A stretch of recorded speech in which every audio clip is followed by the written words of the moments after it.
Last video में अपन ने immunity के दो टाइप्स पढ़े थे। इम्यूनिटी का जो पहला टाइप है दैट इज़ इन्नेट इम्यूनिटी, उसके बारे में डिटेल से डिस्कस किया था।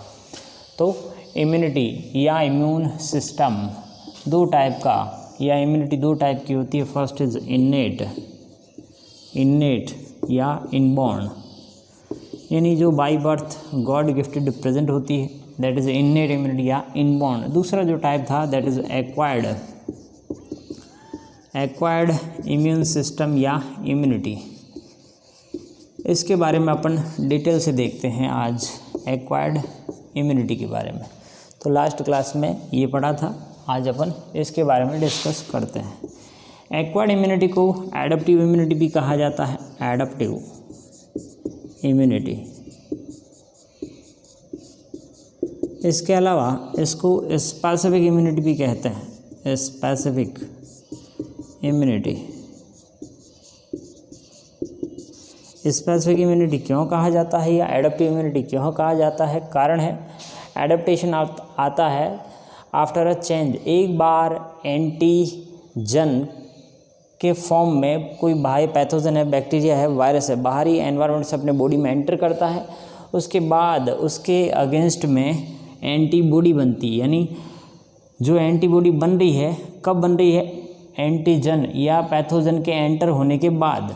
तो एडेप्टेशन आ रहा है कब? आफ्टर अ चेंज, कोई पैथोजन एंटर करने के बाद। इसलिए इसको क्या बोला? Adaptive immunity. तो adaptation after a change, after a change किस टाइप का? Entry of pathogen, entry of pathogen, pathogen की एंट्री के बाद चेंज आता है इम्यूनिटी में या एंटीबॉडी बनती है, इसलिए इसको नाम दिया है adaptive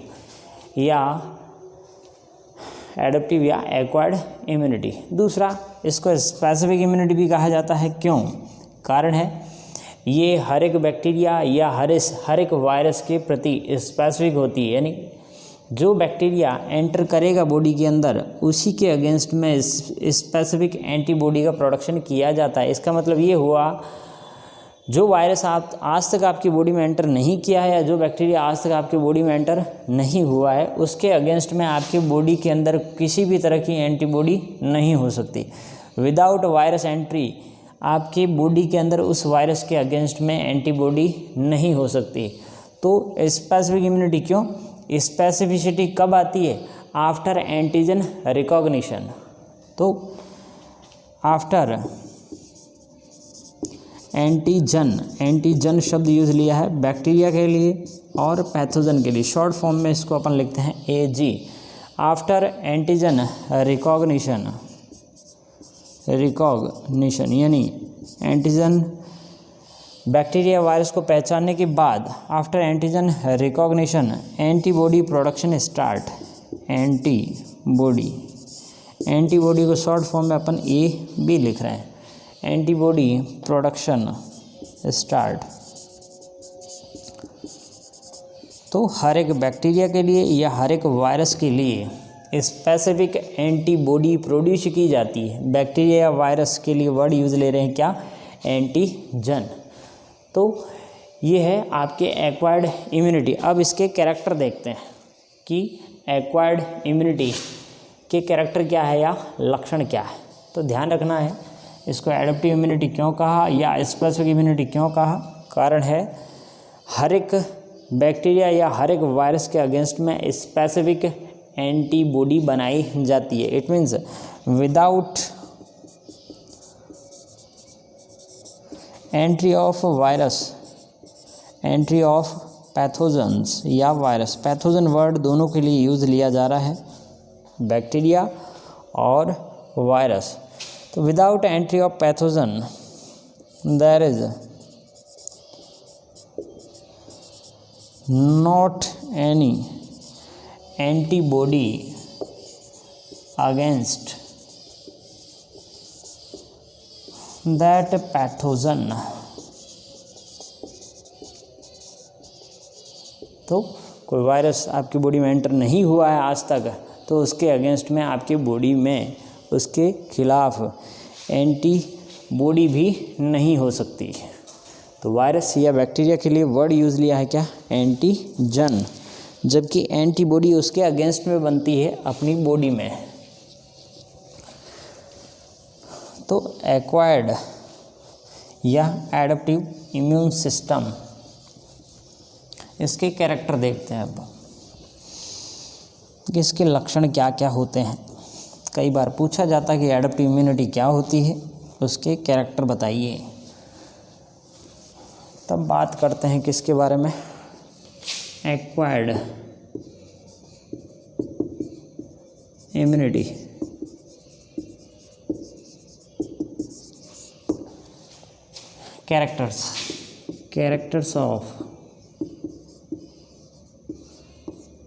characters of acquired immunity या इम्यून सिस्टम। फर्स्ट एजी शब्द अपने यूज़ लिया है किसके लिए, एंटीजन के लिए। एंटीजन स्पेसिफिसिटी, अभी बात की कि जब तक आपकी बॉडी के अंदर वो वायरस नहीं एंटर किया है तब तक आपकी बॉडी में उसके अगेंस्ट में किसी भी तरह की एंटीबॉडी भी नहीं होती है।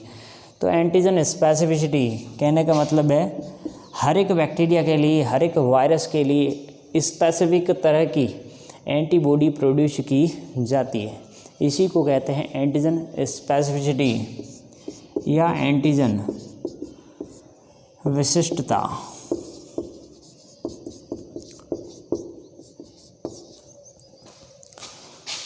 Specific antibodies produced against a specific antigen।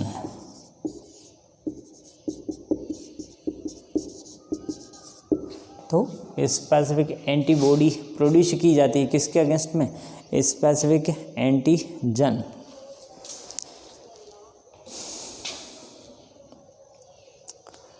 दूसरी बात,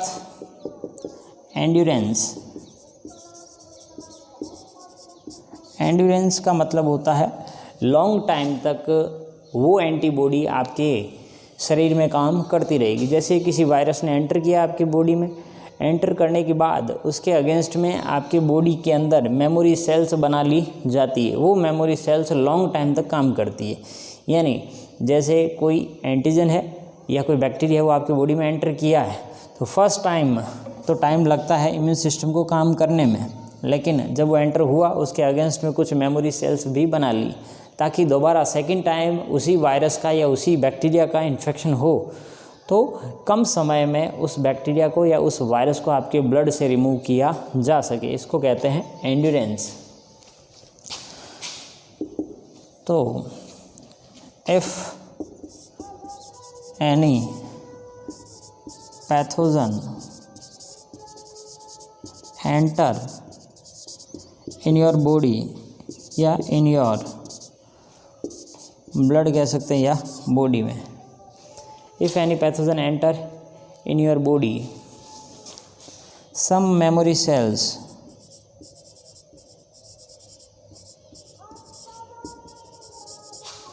also produce against that pathogen। उस पैथोजन के अगेंस्ट में कुछ मेमोरी सेल्स बना ली जाती है ताकि सेकंड टाइम इन्फेक्शन हो तो उस बैक्टीरिया या वायरस को कम समय में वहाँ से एलिमिनेट किया जा सके, हटाया जा सके। These memory cells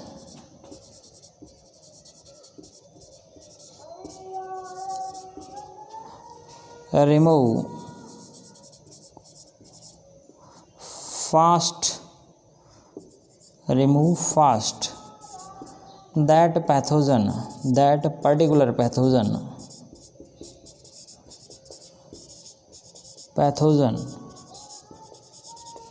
if second time infect, if second time infection, second time उसी पैथोजन का इन्फेक्शन होता है तो उसे फास्टली रिमूव किया जा सकता है। तो एंड्योरेंस का मतलब लॉन्ग टाइम तक मेमोरी सेल्स बने रहना, लॉन्ग टाइम तक एंटीबॉडी का वर्क करते रहना, for long time. Long time तक मेमोरी सेल्स वर्क करती रहती है उस पैथोजन के अगेंस्ट में। इसके अलावा और भी कैरेक्टर है एक्वायर्ड इम्यूनिटी की, उनके बारे में डिस्कस करते हैं।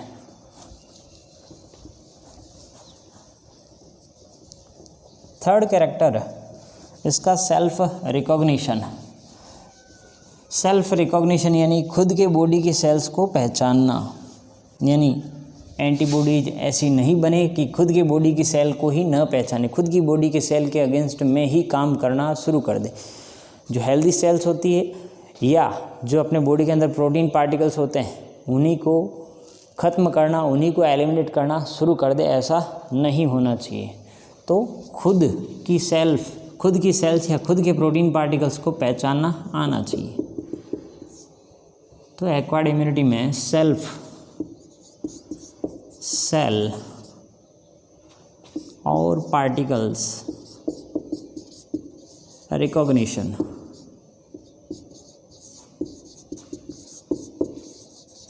यानी खुद के बॉडी की सेल, खुद के घर वालों को तो पहचानना आना चाहिए। तो self cell recognition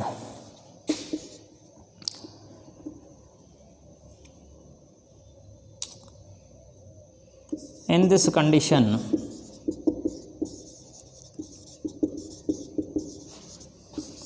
there is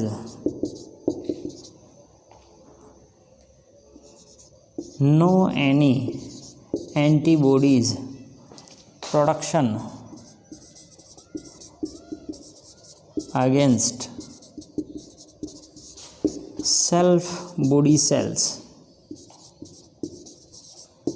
या सेल्फ बॉडी सेल के जो पार्टिकल्स है, प्रोटीन पार्टिकल्स, उनके अगेंस्ट में एंटीबॉडी प्रोडक्शन ना हो। खुद की सेल्स, खुद के बॉडी की सेल्स को पहचानना आना चाहिए। अगर सेल्फ सेल रिकॉग्निशन वाला कॉन्सेप्ट फेल हो जाता है तो इस कंडीशन को ऑटो इम्यून डिसऑर्डर कहा जाता है। ऑटो इम्यून डिसऑर्डर यानी खुद के इम्यून सिस्टम की सेल्स जो है आपकी बॉडी के पर्टिकुलर टिश्यूज़ की हेल्दी सेल्स को ही हटाना शुरू कर देती है, उनके अगेंस्ट में, हेल्दी टिश्यूज़ के अगेंस्ट में काम करना शुरू कर देती है। उस कंडीशन को कहते हैं auto immune disorder. So if self cell recognition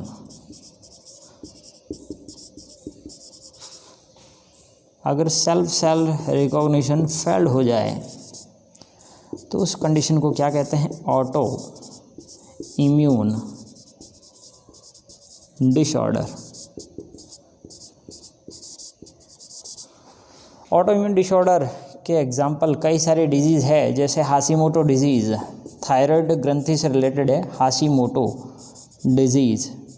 इसमें थायराइड ग्लैंड के अगेंस्ट में ही एंटीबॉडी प्रोडक्शन शुरू हो जाता है। हाशीमोटो डिजीज़ थायराइड से रिलेटेड है, थायराइड ग्लैंड। इसके अलावा rheumatoid arthritis, rheumatoid arthritis joint से रिलेटेड है, आर्थराइटिस।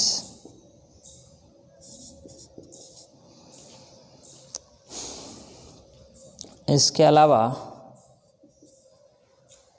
पेरिनीशियस एनीमिया, पेरिनीशियस एनीमिया, ये कुछ डिजीज़ के एग्जाम्पल है किसके? Auto anaemia, auto immune disorder के, जिसमें अपने बॉडी की जो हेल्दी सेल्स होती हैं उनके अगेंस्ट में ही एंटीबॉडी प्रोडक्शन शुरू हो जाता है। इसके अलावा चौथा जो कैरेक्टर है उसके बारे में डिस्कस करते हैं, यानी जो एक्वायर्ड इम्यून सिस्टम है या एक्वायर्ड इम्यूनिटी है उसको डेवलप भी किया जा सकता है। किसके थ्रू? वैक्सीनेशन के थ्रू या टीकाकरण के द्वारा। उसके बारे में बात करते हैं। तो these are characters of acquired immune system या acquired immunity. Fourth character development यानी इम्यून सिस्टम का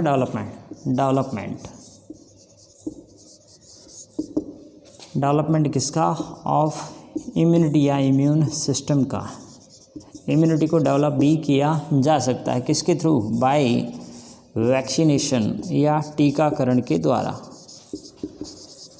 तो तरह तरह के टीके लगाए जाते हैं बिफोर बर्थ और आफ्टर बर्थ। टीकाकरण के द्वारा इम्यून सिस्टम को बूस्ट अप किया जाता है। वैक्सीनेशन, तो वैक्सीनेशन मेनली 3 तरह का होता है। वैक्सीनेशन या वैक्सीन 3 तरह की होती है। दैट इज, पहला जो टाइप है लाइव एटेन्यूएटेड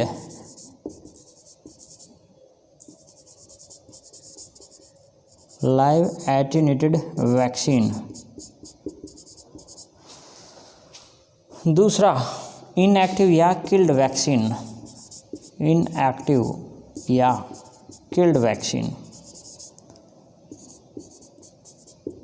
और थर्ड टॉक्सॉइड वैक्सीन।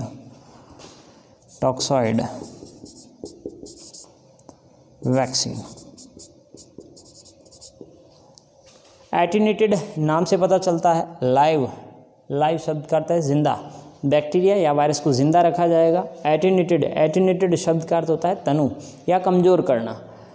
तो यहाँ पे बैक्टीरिया या वायरस या पैथोजन की जो फॉर्म यूज़ ली जा रही है इस वैक्सीन को बनाने में, उसमें उस पैथोजन को ज़िंदा रखा जा रहा है लेकिन उसको कमज़ोर कर दिया है ताकि अपने इम्यून सिस्टम पर ज़्यादा अफेक्ट न डाले, डिजीज़ कोज नहीं करे लेकिन अपने इम्यून सिस्टम को बूस्ट अप कर दे। तो वैक्सीनेशन में होता है क्या?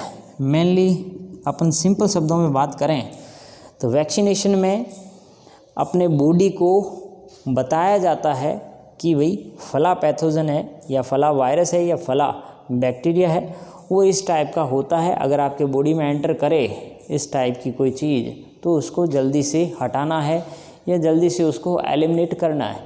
एक तरह से आपकी बॉडी को डमी बताया जाता है। जैसे कोई गॉट है या कोई भेड़ है या कोई बकरी है, उसके बॉडी पे शेर की खाल डाल दी जाती है और सींग जो है, सींग को थोड़ा मॉडिफाई करके कुल मिला के उसकी बॉडी को ऐसा बनाया जाता है कि ये शेर के जैसी दिखती है लेकिन शेर होती नहीं है।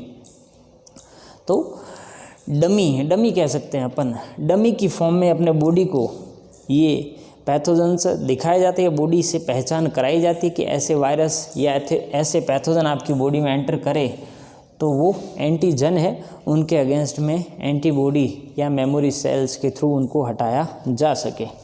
तो लाइव यानी जिंदा, एटेन्यूएटेड यानी कमज़ोर। तो यहाँ पे लाइव बट वीकंड, वीक यानी कमज़ोर,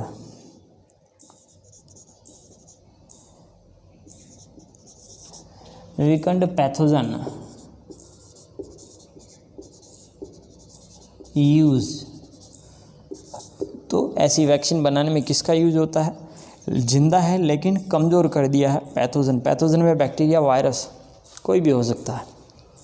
उसके बाद सेकंड इनएक्टिव या किल्ड वैक्सीन। नाम से पता चलता है बैक्टीरिया है या वायरस है, उसको टोटली क्या कर दिया है? किल्ड कर दिया है। इस एटेन्यूएटेड लाइव वैक्सीन के एग्जाम्पल लिख लो आप, MMR, मेजल, मम्प्स और रुबेला। तो M फॉर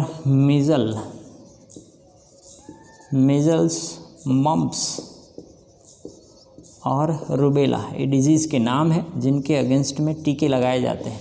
ये टीके तीनों किसके एग्जाम्पल है? लाइव एटेन्यूएटेड वैक्सीन के। उसके बाद मीज़ल की थोड़ी स्पेलिंग देख लेना आप,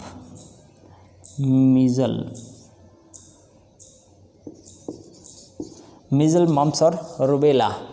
उसके बाद इनएक्टिव किल्ड वैक्सीन के बारे में।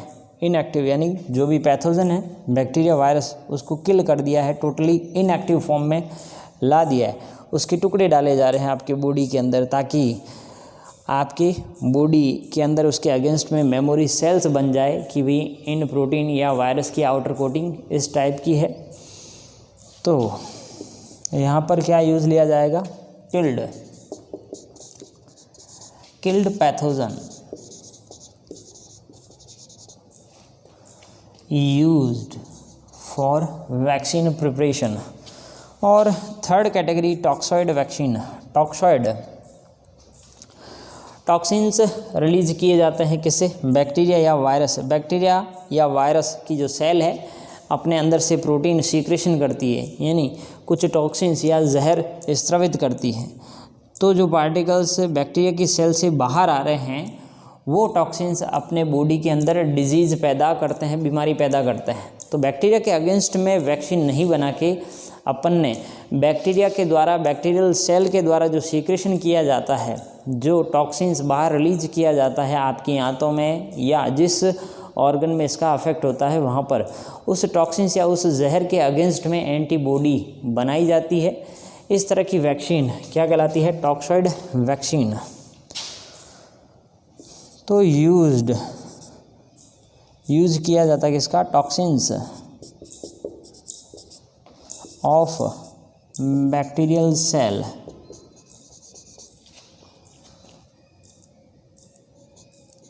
which release